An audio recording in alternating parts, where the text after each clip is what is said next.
우리 채널은 고품격 주식 재테크 전문 채널이죠. 주말에는 제가 이번 주 읽은 책을 마치 여러분들이 직접 책을 읽은 것 마냥 자세하게 설명해 드리는 이런 시간을 갖고 있어요. 오늘 설명드릴 책은 다모다란의 투자 전략 바이블이라는 책입니다. 제가 이 책을 진작에 읽었었더라면 이제 투자를 배운 이 초반에 괜히 딱히 고수도 아닌데 어떻게 운 좋아서 돈 번 애들, 그런 애들이 하는 말 잘못 듣고 이렇게 직선으로 갈 수 있는 길을 한참 돌아서 이렇게 오는 실수를 범하지 않았을 텐데 참 아쉬운 이런 내용이고요. 초보자 여러분들께서 아니면 이제 어느 정도 되신 분들은 저 같은 실수를 하지 말기를 바라는 마음에서 중요한 이야기 몇 가지를 해드리려고 합니다. 예전에 처음에 주식을 배울 때는 이런 얘기하는 분들이 굉장히 많았어요. 첫 번째는 순이익 대비해서 주가가 낮은 종목, 그러니까 저PER 종목에 투자를 해라. 두 번째는 순자산 대비해서 주가가 낮은 종목이죠. 저PBR 종목에 투자를 해라. 그리고 세 번째는 배당을 많이 주는 종목에 투자를 해라.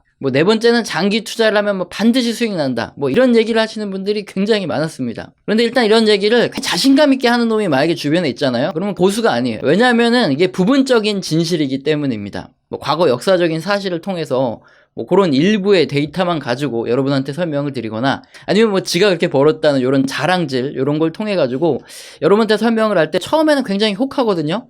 근데 시간이 지나면 안 맞는 시기가 꼭 찾아옵니다. 그래서 이 책은 우리가 상식처럼 알고 있는 다양한 것들 있죠. 저PBR, 저PER, 고배당 아니면 성장주라든가 역발상 투자나 우량주 투자 이런 다양한 상식적으로 이렇게 믿고 있는데 이제 진실은 아니지만 이런 것들을 아주 개박살을 내주는 이런 책입니다. 전부 다 설명드리기엔 뭐하고 그래서 몇 가지 우리가 좀 이렇게 진리처럼 받아들이고 있는 거 이런 것들을 하나 한 몇 개 개박살 내보도록 하겠습니다. 자, 그럼 우리 주변에 주식 투자를 그렇게 오래 하지 않았거나 아니면은 벤저민 그레이엄의 현명한 투자자를 너무나 감명 깊게 여러 번 읽은 나머지 PR이나 PBR 이런 것을 진리처럼 믿는 애들이 가끔 있어요. 그래서 그런 애들하고 이렇게 종목 얘기를 하다 보면은 그거 PR이 너무 높아가지고 그거 투자하기 좀 뭐한데요? 이러고 그 PR이 적당히 낮네요. 그러면은 바로 질러야겠습니다. 이런 식으로 얘기를 하거든요. 혹시 PR이 뭔지 모르실 수도 있으니까 주가를 주당 순이익으로 나눈 겁니다. 그래서 주가가 지금 1만 원인데 주당 순이익이 1,000원이다. 그럼 PR은 10배가 되는 거죠. 그래서 이 순이익 대비해서 주가가 비쌀수록 이거는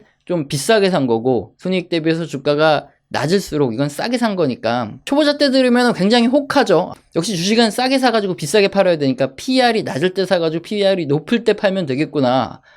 대단한 걸 얻었다. 이렇게 생각하기 쉽죠. 여기서 가장 중요한 건 이제 주당 순이익인데 이 순이익이 발표된 걸 가지고 하냐 아니면은 앞으로 예정된 순이익을 가지고 평가를 해야 되냐 이거죠. 그래서 이미 발표된 순이익을 가지고 이 주가를 평가를 하면 개나 소나 다 알고 있는 거니까 별다른 무기가 될 수 없지 않냐 이렇게 반문을 하면 그 사람들은 앞으로 예상되는 기업의 순이익을 기준으로 해가지고 이제 EPS를 구하고 PER를 구해야 된다 이렇게 말을 해요. 근데 이게 개소리인 게 앞으로 기업의 순이익을 어떻게 맞추냐는 거죠. 그럼 얘네들이 하는 또 얘기가 뭡니까? 열심히 회사의 재무제표를 분석하고 아니면 주식 담당자들하고 열심히 얘기를 하고 이러면서 어느 정도 대략적인 그 순이익을 예상을 해본다 이렇게 말하는 애들도 있고요. 또 어떤 애들은 애널리스트들이 열심히 예상 순이익을 구해다 주지 않냐 요걸 가지고 이제 평가를 하면 되지 이렇게 얘기하는 애들이 있어요.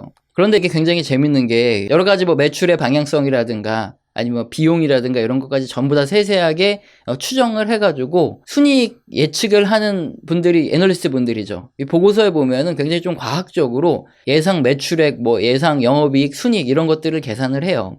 그런데 과거 자료를 봐보시면 아시겠지만 이게 잘 맞은 적이 거의 있습니까? 미래 이제 순이익이라든가 아니면 영업이익 예측 부분은 그냥 참고만 한다 이런 얘기 많이 들어보셨죠? 그분들이 굉장히 과학적으로 열심히 이렇게 하는데도 불구하고 그걸 맞춘다는 건 굉장히 어려워요. 하물며 우리 같은 이런 개인들이 어떤 회사의 내년 순이익을 예측한다? 이거는 솔직히 말해서 굉장히 어려운 거죠. 주식을 오래 한 분들도 맞추기 힘든 걸 가지고 초보자분들한테 어떻게 기업의 미래 예상 순이익을 맞춰라 이렇게 하겠습니까? 그리고 더 웃긴 게 있습니다. 왜 여러분 투자를 하시다 보면은 기업이 사상 최대 실적이 나왔다 이런 뉴스가 막 떠 있어요.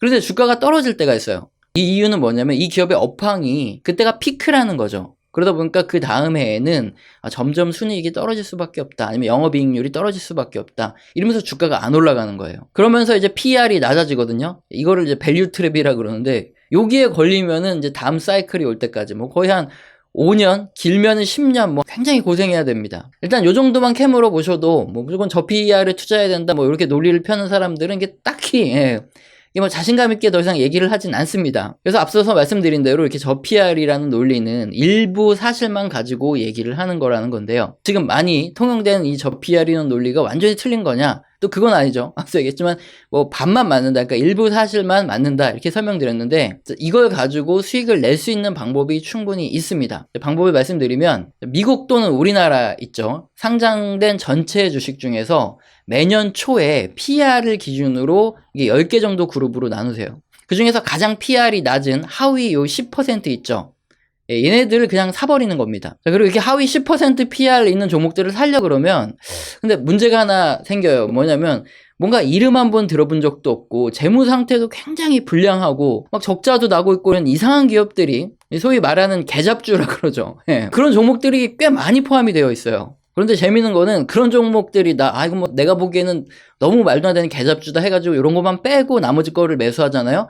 그러면 수익률이 안 나옵니다. 가리지 말고 PR 하위 10% 전부 다 사가지고 이거 매년 반복하는 요 작업을 반복해야지 이제 수익률이 꽤 많이 나오거든요. 장기적으로 이렇게 데이터를 분석해봐도 저 PR 방식으로 투자를 할 때는 그런 약간 좀 소형주, 이름 없는 개잡주 이런 것들에서 수익이 굉장히 크게 나고요. 시가총액이 높은 대형주로 넘어갈 때는 이제 그 전략이 조금 잘 안 통하는 그런 게 있습니다. 근데 왜 그런 결과가 나오는지 굉장히 우리가 또 궁금할 텐데, 이 책에서 좀 설명을 해주고 있는데, 에너지라든가 철강이라든가 건설, 유틸리티, 뭐 담배, 의류나 뭐 은행 뭐 이런 순서대로 업종 PER이 좀 낮은 업종에 속해 있었다고 합니다. 그리고 화학이라든가 뭐 무선 네트워크, 전자상거래나 반도체, 정보기기 이런 순으로 PER이 높았다 그래요.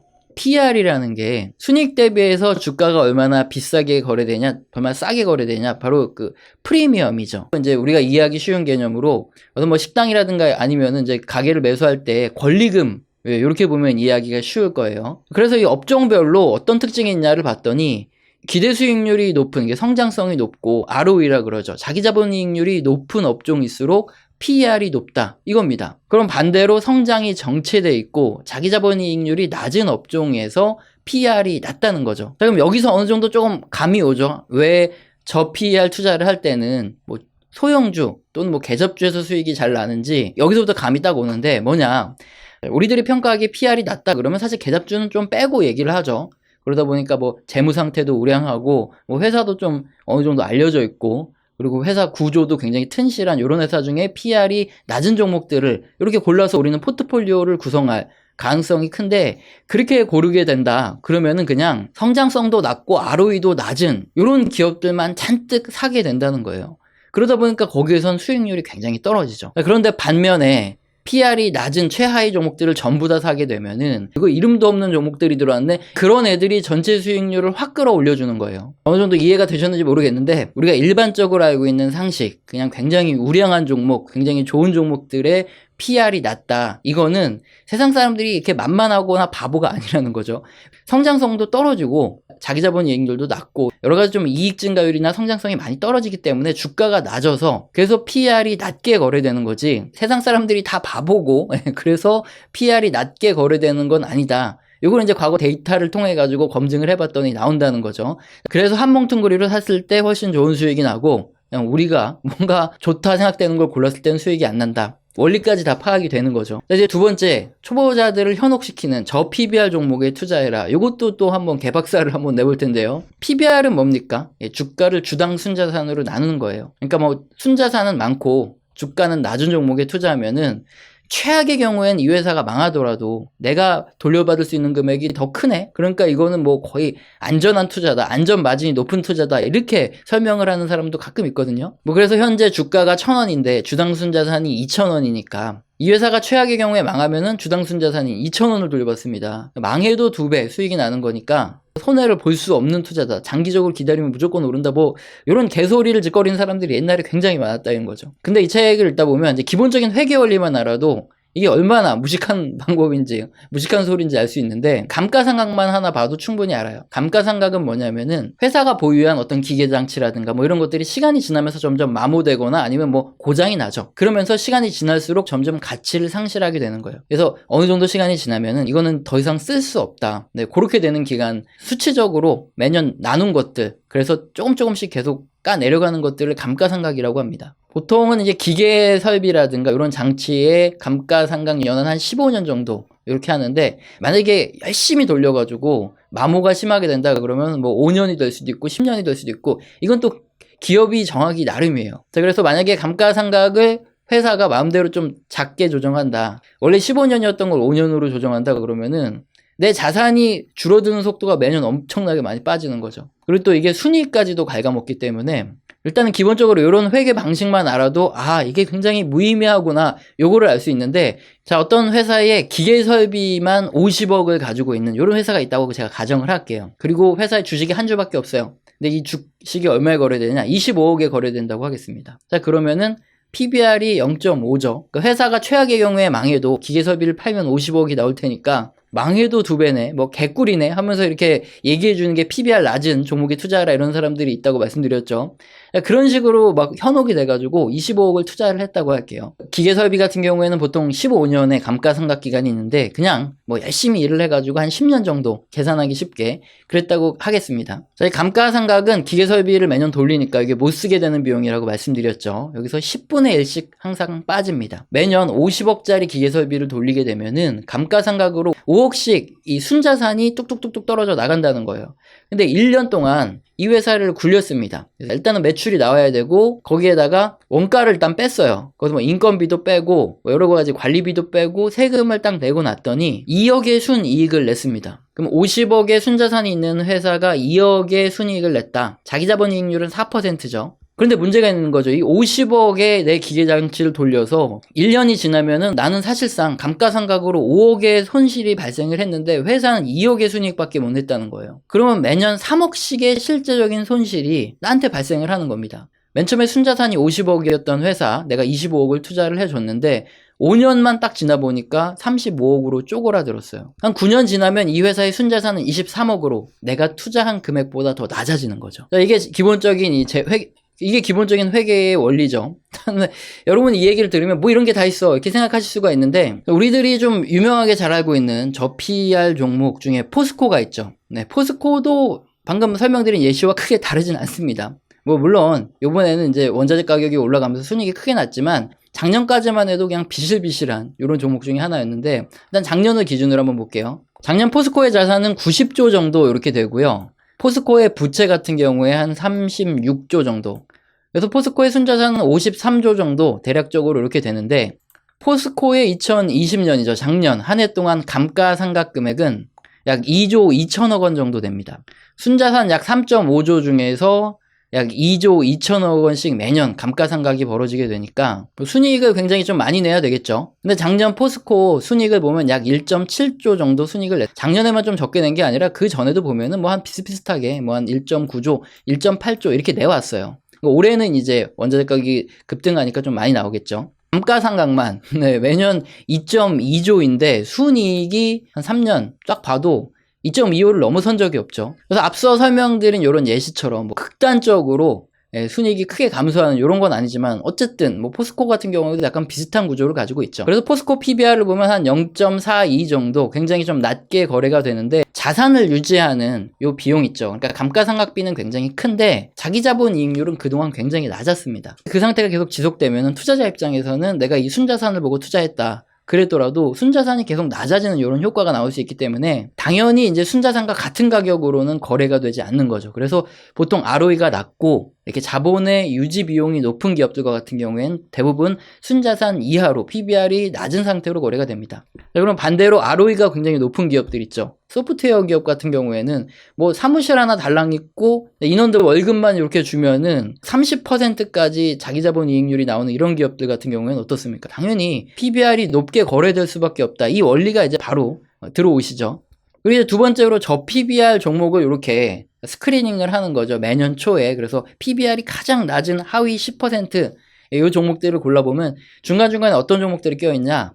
주가가 급락한 애들이 많이 껴있어요. 근데 주가가 너무 많이 빠져가지고 PBR 이하로 주가가 거래되는 겁니다. 굉장한 악재를 맞이했던가 아니면 어떤 특수한 상황 뭐 이런 것들에 발생을 해가지고 주가가 크게 폭락한 케이스죠. 그러다 보니까 우리가 흔히 말하는 그냥 저PBR 종목이 뭐 좋은 종목이다, 뭐 가치주다, 뭐 이렇게 말하는 건 조금 문제가 있죠. 성장성이 굉장히 낮고 이 자산의 유지 비용이 높은 기업들이 PBR이 낮을 확률이 굉장히 높고, 또는 주가가 갑자기 어떤 악재를 맞아서 급락해가지고 주당 순자산 이하로 거래되는 이 종목들이 PBR이 굉장히 낮을 가능성이 크기 때문에 이 PBR이라는 것도 반만 맞고 반은 틀린 거죠. 마찬가지로 이렇게 반은 맞으니까 여기서 수익 낼 수 있는 방법이 있습니다. 네. 내년 초에 이 PBR도 마찬가지로 가장 낮은 애들 있죠. 하위 10% 애들을 딱 고릅니다. 전체 주식 중에. 물론 여기서도 높은 수익이 나려고 하면은 PBR이 낮은 종목 중에 뭐 재무구조도 우량하고 좀 유명한 종목이다, 뭐 이런 거 고른다. 그래가지고 뭐 한 10개, 20개 골라서 투자하면 당연히 수익률 안 나옵니다. 그냥 뭉뚱그려서 하위 10%를 싹 다 사버려야 돼요. 이 중에 정말 뭐 개잡주 애들, 재무 비율도 이상하고 뭐 성장성은 높은데 주가가 급락해 있거나, 이거 여기 내가 뭐 듣도 보도 못한, 이거 지금 굉장히 안 좋은 종목 아니야? 뭐 이런 것도 한꺼번에 뭉뚱그려서 사야 얘네들이 실제적으로 수익을 크게 내준다는 거죠.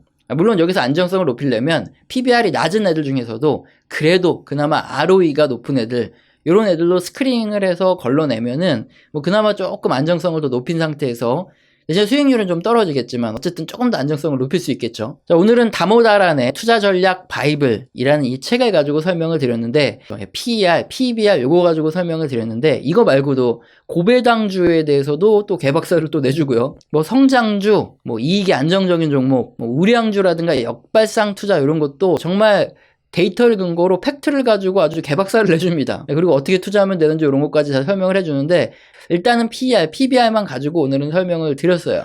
우리가 상식이라든가 아니면 진리처럼 받아들여지고 있는 거, 이런 것들이 어떻게 보면 일부 사실만 가지고 얘기하는 경우가 굉장히 많다는 거죠. 우리가 상식적으로 생각하는 이런 방법을 통해서는 투자 수익률을 내기 힘들고, 오히려 다른 방법, 그러니까 하위를 뭉뚱그려서 산다든가 이런 퀀트적인 방법으로 투자를 했을 때 수익이 나는 경우가 많았다는 거죠.